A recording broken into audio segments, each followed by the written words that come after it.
All right. Well, welcome everyone to the FinTech Revolution. Great to be here in New York. This is a series that we're taking in cities all across the country, and love always being in New York. In spite of all the traffic and rain, it's still great. So for those of you who don't know me, my name is Dara Albright, and I guess you could call me an unrelenting advocate of FinTech, of crowd finance, basically anything financial disruption. And to me, this truly is not a job, this really is my passion. And my mission is to ensure economic justice for all America's smallest retail investors as well as our small businesses. So, thanks. Okay, so before we begin, just a couple of points. I want to let everyone know that we are broadcasting this live, so we're going to stick to a pretty rigid schedule here. And we're going to be rebroadcasting this as well on FinTech Revolution TV, as well as other financial outlets and partners such as Bright Talk. And proud tonight to announce the official launch of FinTech Revolution TV, which is a new online financial channel for the masses. And it's our mission to produce content that makes personal finance edgy, interesting, fun, entertaining, easy to understand, and also interactive. So we're really excited about that. So I want to just take a couple of seconds just to let you know who we have with us tonight in the room. And you could actually look from this pie chart that we put together, and here's the breakdown. I mean, we're financial advisors, we're RIAs, we're investment bankers, we're investors, you know, venture investors, angel investors, we're members of the media, we're platforms, we're robo-advisors, we're fintech providers. But there's one thing that we all have in common. I mean, we may identify in one of those buckets, but one thing we all have in common is we are all retail investors, and we are all retirement savers, right? I mean, we're all building our nest egg. And you know, and really because of advancements now in micro investing technologies, and because of these new digital apps and these online retail marketplaces that you're going to meet some of them here today, we no longer have an excuse not to be building our nest egg. You know, for the first time in a really long time, lack of wealth is no longer an obstacle to creating wealth.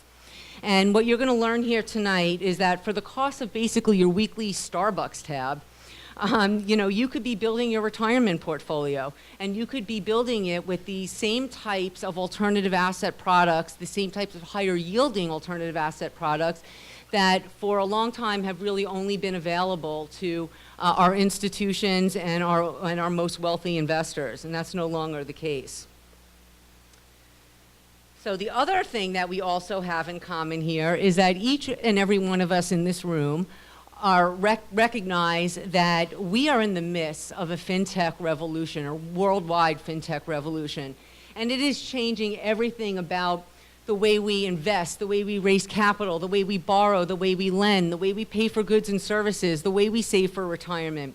It's reinventing our currency, it's democratizing the flow of capital, and it's giving rise to an entirely new generation of tech-centric financial leaders. And tonight you're going to meet some of these new financial leaders, and you're going to see how their products, their technologies, and their visions are truly transforming financial services. And you're also going to see how together they are on the verge of displacing the $14 trillion retail retirement industry. Now, before I introduce you to our illustrious speakers, I wanted to just take a few minutes to tee it up for them. I'm going to set the stage here. And so that I want to provide a framework so you all could really appreciate the historical significance of what these people are doing. And in order for me to do that, I thought that I would share a little story. And it actually happens to be a love story. Hope that's okay. It's a romance. And it's the romance of the mutual fund and the retail retirement account. And I'm telling you, this is like a true love story. It's a Harlequin romance. So once upon a time, also known as 1980, there was a very young, strapping mutual fund. And there was also a very young and reserved retail retirement industry. At the time, the mutual fund industry was about 135 billion, valued at 135 billion with about 564 different funds. And, you know, the mutual fund, he had a lot going for him. You know, he was kind of the only guy in town that had the only diversification game in town. It was really the only way that retail investors can properly diversify their portfolio for small investors. But, you know, he was really trying to grow. And his challenge was basically that most retail investors at that time weren't investing in mutual funds. I mean, for the most part, you know, people at that time, you know, they maybe were, you know, relying on Social Security. They had pension plans for their retirement. You know, they put their money, if it wasn't under their mattress, you know, maybe in a savings account at their local banks. Maybe some were dabbling in stocks and bonds. You know, but really, for the most part, it was the personal finance industry was pretty a young industry. And, you know, they basically, you know, some of the fortunate ones were basically dabbling in stocks and bonds. And, you know, the combined retail retirement market at that time was just $25 billion. I mean, to put it into perspective, that's kind of what the P2P industry is today. And there was not even a 401k at that point. It was only, that was $25 billion was the IRA. And both of these industries, the poor mutual fund and the poor retail retirement account, they were basically as single and as lonely as can be. The story gets better. Then this guy, the matchmaker, came along.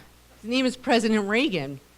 Okay, and in 1981, sitting at his California ranch, he signed the Economic Recovery Tax Act.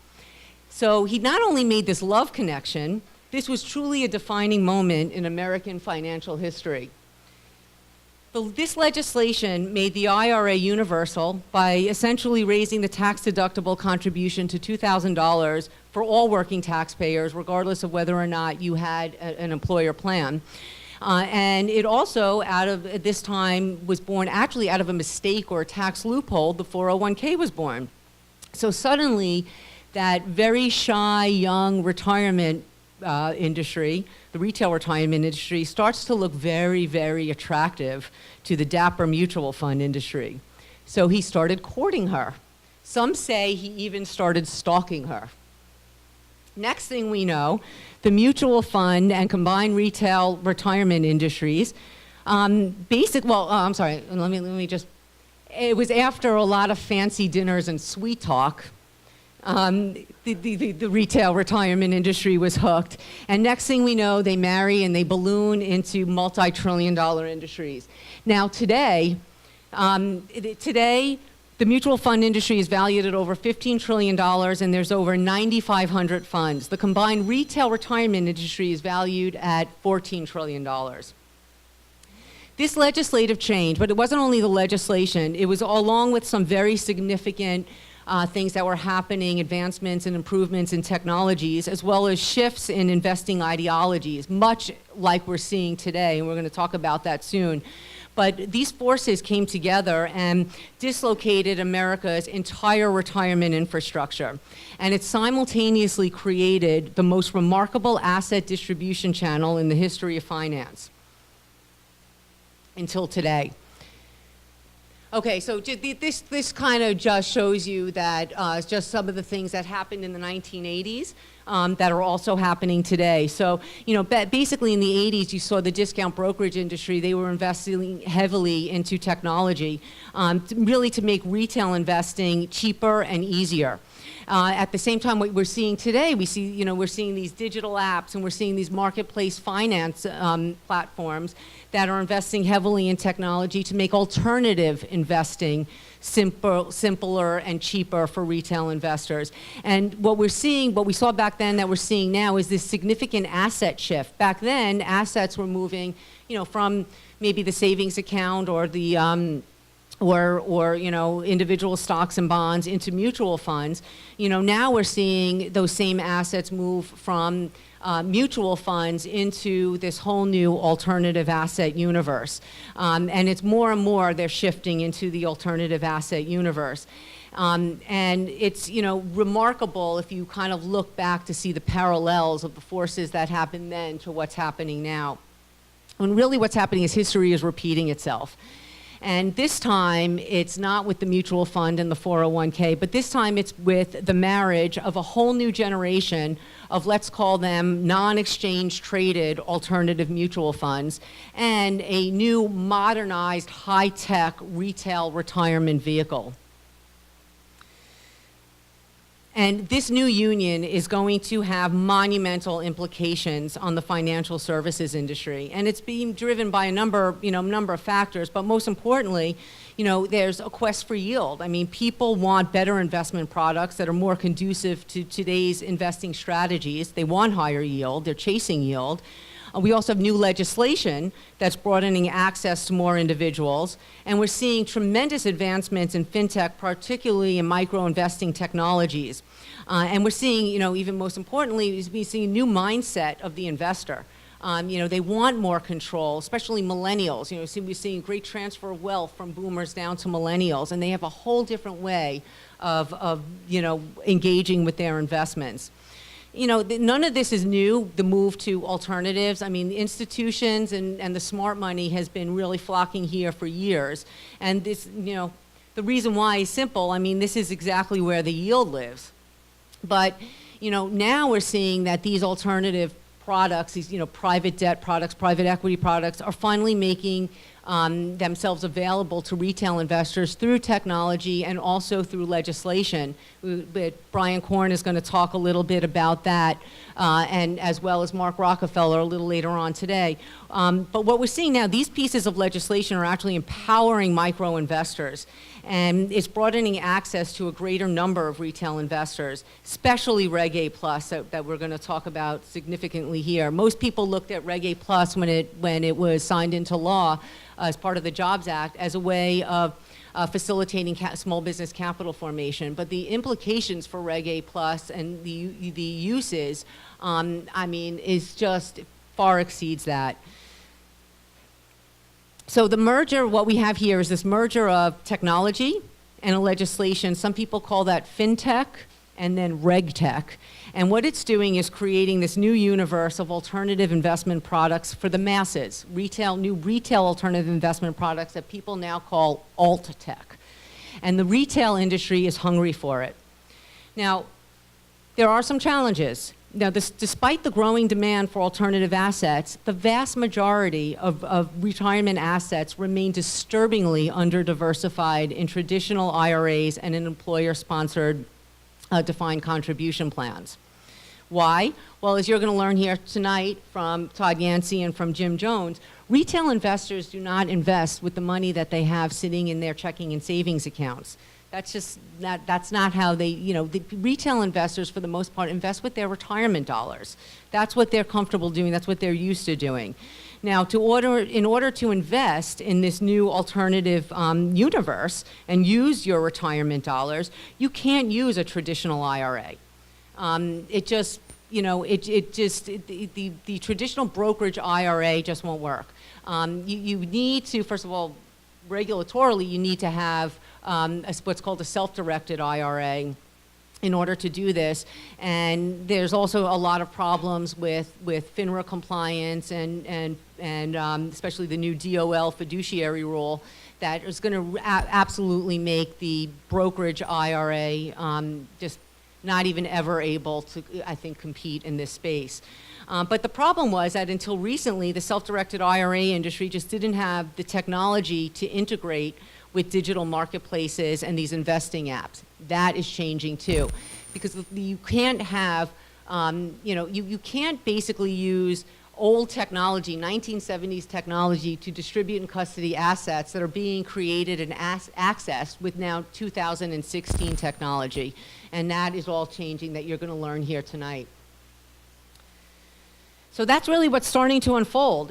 This is all happening right before our eyes, and it's really a new generation of investment products and retirement products. And it's my absolute honor tonight to showcase for you some of these next generation retail products. First, we're going to meet tonight Ron Suber, who's considered one of the founding fathers of the P2P lending movement and is widely recognized as the industry spokesperson. He continues to make incredible strides in really bringing this asset class to the mainstream. He's the president of Prosper, which is one of the earliest and world's largest P2P lending platforms. And today he's going to be talking about the growth of the industry, its expansion into retail, and he's also going to be discussing some of the unique tools, technologies, and products that Prosper is providing the smaller retail investor in his quest for yield. And then we're going to meet Brian Korn. He runs Digital Finance Group at Manat. Brian has really been on the forefront of discovering innovative applications and uses for Reg A Plus and using it to create this new breed of fixed income alternative products for the retail investor. And this isn't just for platforms. I mean, this could actually be used for any type of existing alternative product that has been out there for years, hedge funds. Anyone could be actually, seeing how they could use the new technology and the new legislation to expand their distribution to retail. Then we're going to meet Mark Rockefeller, who is the CEO and founder of StreetShares. And Mark is going to be discussing the groundbreaking and meaningful work that StreetShares is doing to bring together business owners, primarily veteran-owned businesses that are in search of funding, and investors that are looking for not only financial returns, but for social returns as well. So Mark does incredible amounts of work for veterans, and honor to know you, Mark. And then we're going to meet Gene Massey. Now, long before anyone ever heard of the term crowdfunding, Gene Massey had a vision for crowdfinancing movies through fan bases. And he sold his collection of Porsches and his airplane and what other toys that you boys have. And he started a company called MediaShares. And tonight, he's finally starting to see some of his initial vision come to fruition. And tonight, Gene is going to show how crowdfinance is helping create a new type of profit participation product, not just for entertainment properties, but for all types of businesses and industries. Then we're going to meet Jim Jones, who's going to discuss the new era of retirement planning and investment product distribution, which is all changing. A little background, a little over 5 years ago, Jim reached out to me on LinkedIn and told me that one day self-directed IRAs are going to capitalize crowd finance. And ever since, he's been doing tremendous work ensuring that prognostication. And then finally, we're going to hear from Todd Yancey, Chief Strategy Officer of IRA Services. IRA Services is an established leader in custodial services. It's a 35-year-old trust company, $6 billion in assets under management. And the company has devoted really the last 3 years into rebuilding the self-directed IRA infrastructure to ensure that even the smallest of retail investors can diversify their retirement portfolios across a wide range of platforms and asset classes. Todd is an ex-IBMer who oversaw the technological development that will make modern, high-tech, self-directed IRA investing a reality. So this really is a monumental moment for financial services. It's the first time since 1981 that an emerging asset class has been able to marry a retirement vehicle and tap into the $14 trillion retirement market. Just ask the ETF industry that has been really courting the retail retirement market for years and have not been able to break in. And it's because the retailer, the 401k, the IRA, the traditional retail retirement market, she will never cheat on her one true love, the mutual fund. And now she doesn't have to, because FinTech is giving rise to a modern retirement product that can actually hold all these different kinds of assets and really put the control back into the hands of the retail investor and the financial advisor. So I think the next great love story is going to be the marriage between P2P, crowd finance, this whole new ecosystem of non-exchange traded alternatives, and this modern self-directed high-tech IRA, and together they're going to run off into the sunset and balloon into multi-trillion-dollar industries. And with that, I thank you, and it's my pleasure and honor to bring up Ron Suber.